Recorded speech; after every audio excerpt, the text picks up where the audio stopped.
This is Super Yacht News with Sisman. Hi, welcome back to the channel.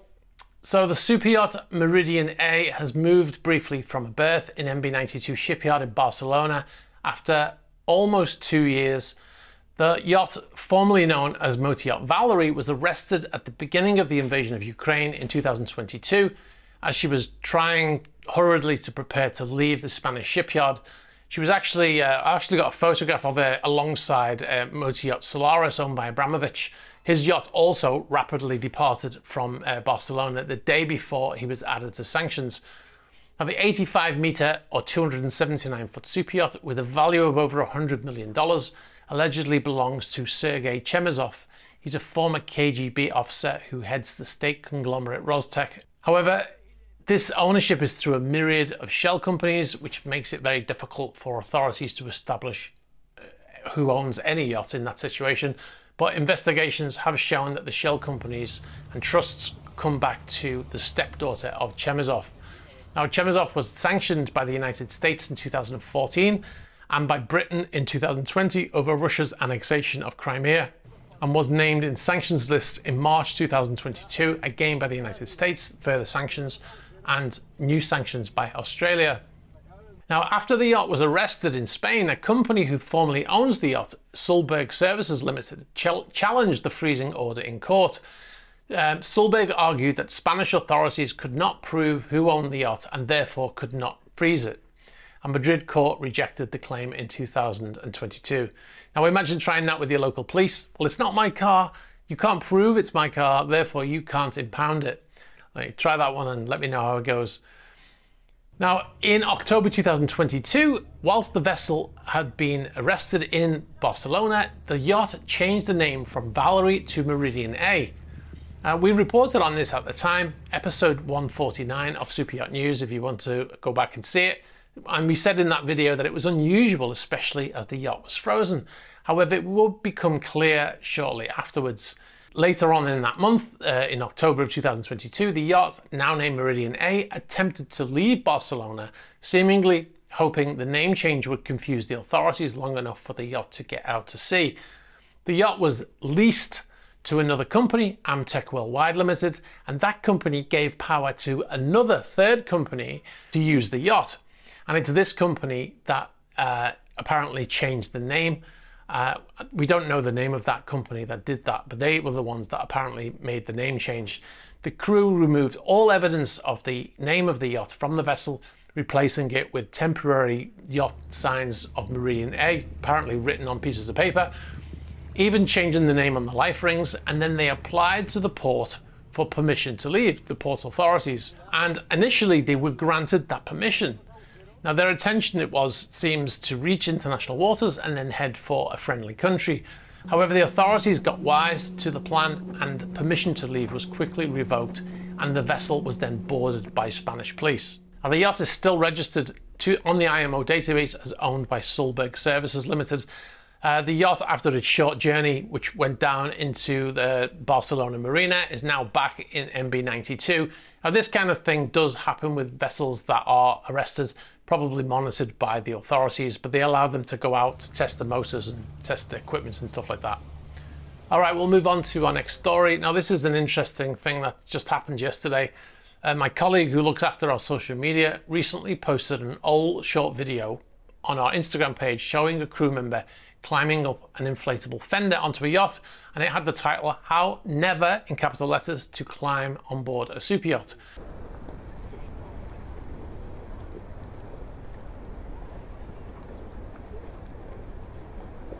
Jesus.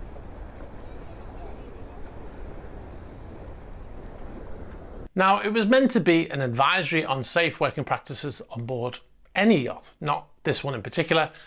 However, we were contacted by someone claiming to know the person on the video. They said the video could harm her professionally, even though you can only see the back of her head. He also said that the video was filmed 2 years ago, so was irrelevant as she was at the time new to yachting. Now, saying she was new to yachting suggests he accepts that it's dangerous and poor practice, but then he proceeded to say that it wasn't really that dangerous climbing up a fender like this. We also had a number of comments on the Instagram post trying to ridicule the post most likely from people who know the person, focusing on the possibility of the fender exploding or rapidly deflating, which was a comment that was made in the original video, because there are lots of different possibilities of somebody climbing on a fender, not because of this particular video, right? There's no chance of this young, slim woman climbing on the fender that would cause it to explode, but if it was being compressed between two vessels as she stepped on it, it could happen, resulting in an accident. That was the intended purpose of that comment. Now, firstly, the video was intended as an example of what no crew member should do on board any yacht, not aimed at that person in that particular video.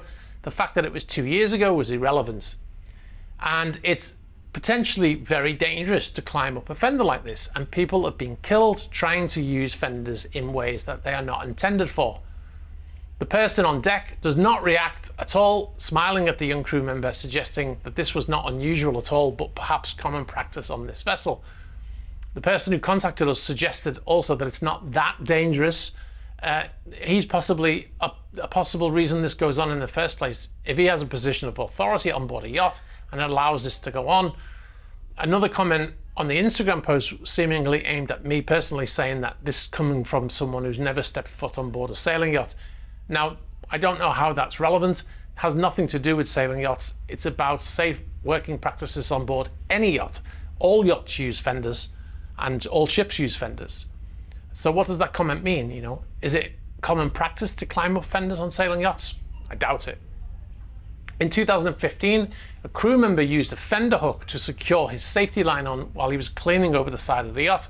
The fender hooks are commonly used on yachts and are placed onto the bulkheads to suspend fenders from. The fender came off the rail, hitting him on the head, and he had no helmet on, and he fell into the water and sank to the bottom. He was submerged for 13 minutes, as he was also not wearing a life jacket, as the person in this video was not. He was rescued and resuscitated, but he later died of his injuries. Now, it's not the same as what's happening here, no, but it is misuse of the fender equipment that caused his death, and his death was ruled as a failure of a safe working practice on board that yacht. Now, in 2019, the chief engineer of a tugboat in Birkenhead in the northwest of England used a fender to step onto his tugboat. He fell into the water, and even though he was wearing full safety gear, including an inflatable life vest and helmet, something the person in this video was not wearing, was initially conscious in the water, he later died as he spent 20 minutes in freezing water. In its investigation, the UK Marine Accidents Investigation Branch found that accessing tugs via the dock fenders at the Tranmere oil terminal was a common practice and was extremely dangerous, particularly in poor weather conditions like on the day of the casualty. The UK Maritime and Coast Guard Agency brought charges against Svitzer in Liverpool Magistrates Court for failing to instruct its crew in the use of safety and rescue equipment and failure to ensure proper safety drills, amongst other allegations. Svitzer Marine pleaded guilty and were fined £2.5 million. So there's two examples of how misuse of fenders has resulted in death. Now, one of the comments I had from somebody I worked with, a captain with many years of experience, he said that safety takes a day off, and I've never seen anyone climb up a fender like this. So he's a captain, many years of experience, he's never seen anyone do that. Okay, so now I'm sure the people who commented on Instagram will make similar comments here. They'll probably argue that the water wasn't that cold in Monaco Marina or some other sort of rationalizer. However, Monaco Marina was full of boats that day because it was during the Monaco Yacht Show, and entering the water could be potentially dangerous. You could get hit by another boat, with the propellers and stuff. Also, she could have fallen backwards, hit her head on the boat that she was climbing out of, and then entered the water unconscious, and then, possibly drowning, or sustain a head injury the same way the young deckhand did on Motor Yacht Kibo.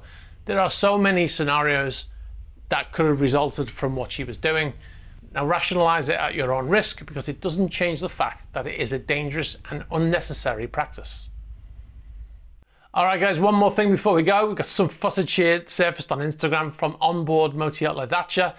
The Penguin boarded the vessel during their Antarctic expedition, which is apparently, well, it is still ongoing because we've checked on AIS. The little fella apparently hitched a ride whilst the boat was moving locations. Now, you've probably seen those videos on YouTube and on social media of animals jumping out of the water into boats when they're being pursued by predators. No idea if that's what was happening here, but I think it's potentially a reason why the Penguin would have jumped on board the yacht, right? The Penguin was later safely removed by authorities and charged with being a stowaway. Just kidding, obviously. Are there security systems on any of the yachts that have missile defense / laser systems to prevent attacks on the yachts?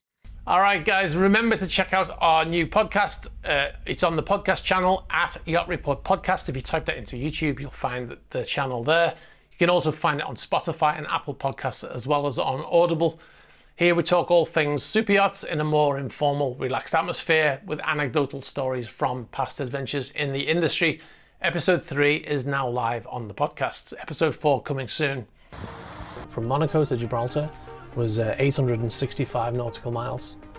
And remember to check out our Patreon page at patreon.com/esystman. We've got 150 members now.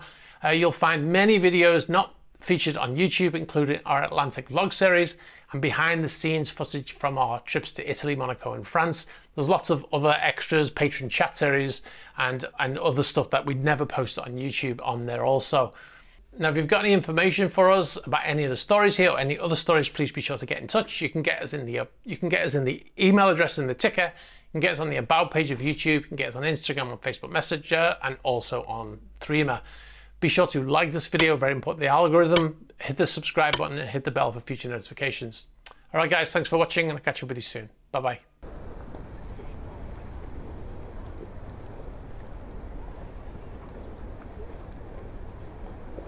Jesus.